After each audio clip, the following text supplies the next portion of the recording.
Movie की शुरुआत में हमें कैटी और जेनी नाम की दो लड़कियां दिखाई जाती है, जो कि दोनों एग्रीकल्चर की छात्राएं हैं। दोनों बहुत ज्यादा खुश थी क्योंकि उनके आगे की ट्रेनिंग न्यूयॉर्क के एक बड़े फार्म हाउस में होने वाली थी। वे सोच रही थी कि इसी बहाने उन्हें न्यूयॉर्क घूमने और शॉपिंग करने का भी भरपूर मौका मिलेगा। अगली सुबह उन्हें लेने उनके अंकल जैसन आते हैं, जो पेशे से एक FBI एजेंट है। जैसन के घर पहुंचने पर उनकी मुलाकात उसकी गर्लफ्रेंड क्लार्क से होती है, जो दोनों का न्यूयॉर्क में स्वागत करती है। नए शहर और नई शुरुआत को देखते हुए कैटी और जेनी अपना नाम बदलने का फैसला करती है, जिसमें कैटी अपना नाम जॉय और जेनी लिसा रख लेती है। अगली सुबह अंकल जैसन उन्हें बस स्टॉप पर छोड़ने जाते हैं। जैसन बस आने तक वहीं रुकना चाहते थे, लेकिन कैटी उन्हें काम पर जाने के लिए मना लेती है और वादा करती है कि पहुंचते ही मैसेज कर देगी। एक अनुभवी एजेंट होने के नाते जैसन उन्हें सावधानी बरतने को कहता है और सुझाव देता है कि वे मैसेज में कोड वर्ड का इस्तेमाल करें। कैटी मजाक में कहती है, ठीक है, मैं मैसेज में एप्पल लिख दूंगी। जैसन उसे समझाता है कि हर बार अलग कोड वर्ड का इस्तेमाल करना चाहिए ताकि कोई उसे डिकोड न कर सके।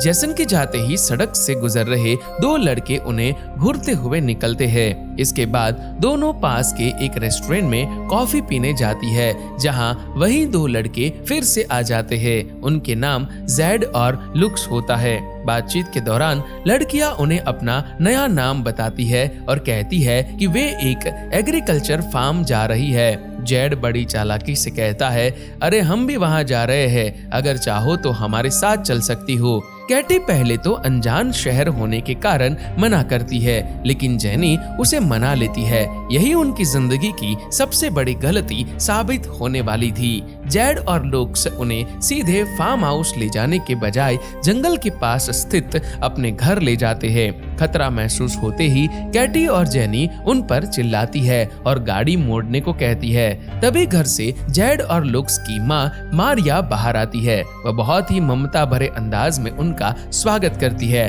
और चाय पीने के लिए अंदर बुलाती है।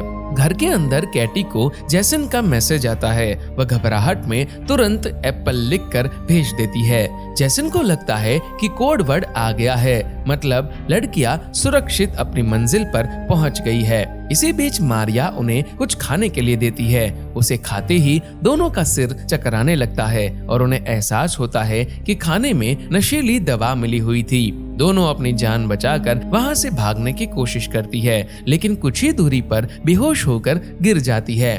जेड और लुक्स उन्हें उठाकर वापस घर के अंदर ले आते हैं। अगले दिन जब कैटी और जेनी की आंख खुलती है तो वे खुद को जंगल के बीचों बीच लोहे की जंजीरों से बंधा हुआ पाती है। दहशत के मारे वे मदद के लिए चिल्लाने लगती है, पर उस वीरान जंगल में उनकी आवाज सुनने वाला कोई नहीं था। तभी जेड वहां आता है और क्रूरता से हंसते हुए कहता है, तुम दोनों कितनी मासूम हो जो इतनी आसानी से जाल में फंस गई। यहाँ कोई तुम्हारी चीखें सुनने नहीं आएगा, इसीलिए जितना चाहो चिल्ला सकती हो। तभी वहाँ बोरिस नाम का एक आदमी आता है, जिसके हाथ में कैटी का फोन था। वह गुस्से में पूछता है, ये जैसन कौन है? तुमने मैसेज में एप्पल लिखकर क्यों भेजा था? इसका क्या मतलब है? कैटी घबरा कर झूठ बोलती है कि एप्पल कोई कोड वर्ड है जिसका मतलब है कि हम सुरक्षित हैं। बोरिस तुरंत जैसन को मैसेज करता है कि सब ठीक है और साथ में एप्पल भी लिख देता है ताकि जैसन को शक न हो। इसके बाद वे लोग उन दोनों लड़कियों को मानसिक और शारीरिक रूप से प्रताड़ित करना शुरू कर देते हैं।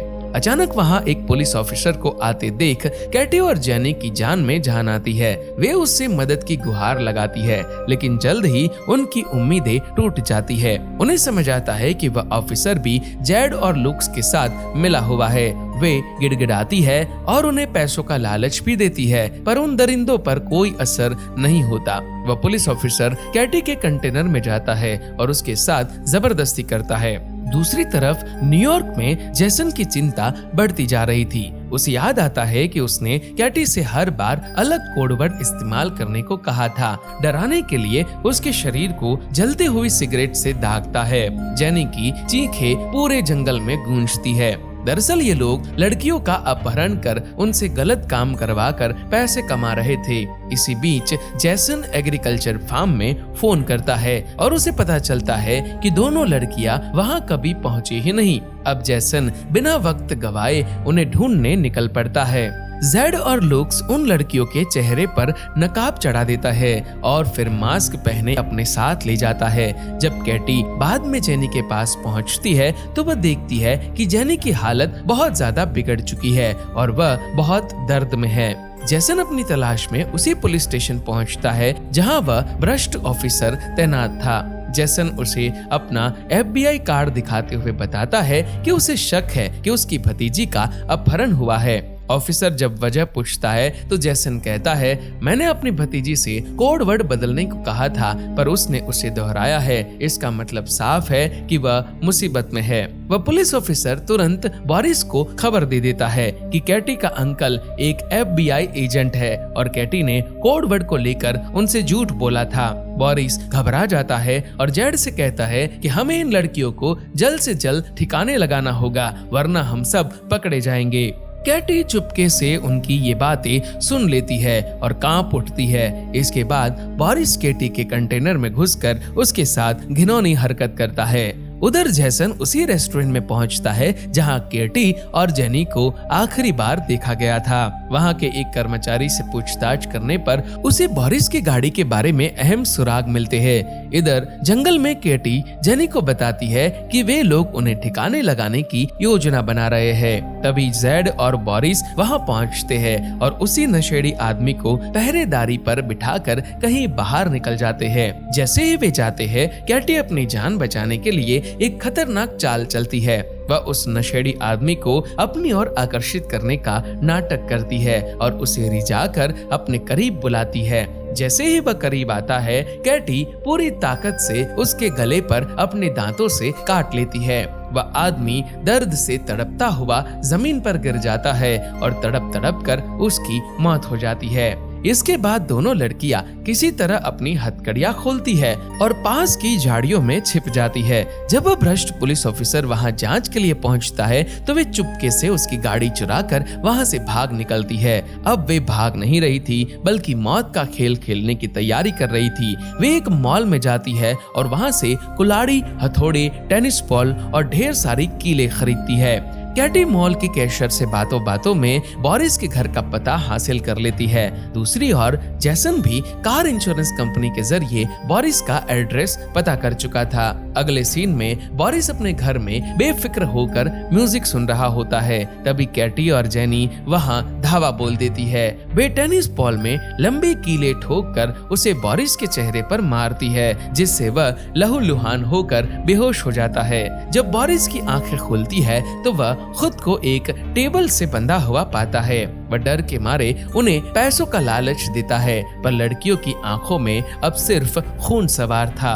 वे बोरिस से उस मास्क वाले अजनबी का पता पूछती है। मौत सामने देख बोरिस उस आदमी का एड्रेस बता देता है। इसके बाद वे कीलों से भरे एक भारी डंडे से बोरिस पर ऐसा हमला करती है कि उसकी चीखें निकल जाती है। इसी बीच जैसन वहां पहुंचता है लेकिन तब तक बोरिस मर चुका था और लड़कियां वहां से निकल चुकी थी। जैसन तुरंत पुलिस स्टेशन लौटता है। जब वो उस ऑफिसर से फिर सवाल करता है तो उसे एहसास होता है कि कैटी का फोन उसी ऑफिसर के पास है। जैसन सब समझ जाता है पर इससे पहले कि वह कुछ कर पाता वह भ्रष्ट ऑफिसर जैसन पर बंदूक तान देता है। इसके बाद कैटी और जेनी एक चर्च पहुंचती है। उन्हें पता चल चुका था कि वह मास्क पहनने वाला दरिंदा कोई और नहीं बल्कि इसी चर्च का फादर था। फादर उन्हें देखते ही पहचान जाता है लेकिन कैटी पीछे से उस पर डंडे से जोरदार हमला करती है और वह बेहोश हो जाता है। वे उसे गाड़ी के पीछे जंजीरों से बांधकर पूरे टाउन में घसीटती है। अंत में वे एक दुकान से पेट्रोल खरीदती है और उस हैवान पर छिड़क कर उसे जिंदा जला देती है। उनकी आंखों में अब कोई डर नहीं बल्कि उन सभी दरिंदों को खत्म करने का सुकून था। दूसरी तरफ वह भ्रष्ट पुलिस ऑफिसर जेसन को एक कुर्सी से बांध देता है। कुछ देर बाद वह 2 और मासूम लड़कियों को किडनैप करके वहां लाता है और उनके साथ दरिंदगी की कोशिश करने लगता है। लेकिन तभी कैटी और जेनी वहां साए की तरह चुपके से दाखिल होती है और उसके सिर पर डंडे से वार करके उसे बेहोश कर देती है। जब ऑफिसर को होश आता है तो वह खुद को उसी कुर्सी पर बंधा हुआ पाता है। वह घबराकर अपनी जान की भीख मांगने लगता है, लेकिन उन लड़कियों के दिल में अब दया के लिए कोई जगह नहीं थी। कैटी बंदूक में सिर्फ एक गोली डालती है और खौफनाक रशियन रूले का खेल शुरू करती है। वह बार बार ट्रिगर दबाकर ऑफिसर की जान हलक मिला देती है। शुरुआती कुछ मौकों पर गोली नहीं चलती, जिससे ऑफिसर पागलों की तरह हंसने लगता है, लेकिन अगले ही पल कैटी फिर से ट्रिगर दबाती है और इस बार गोली सीधे उसके सिर के पार हो जाती है।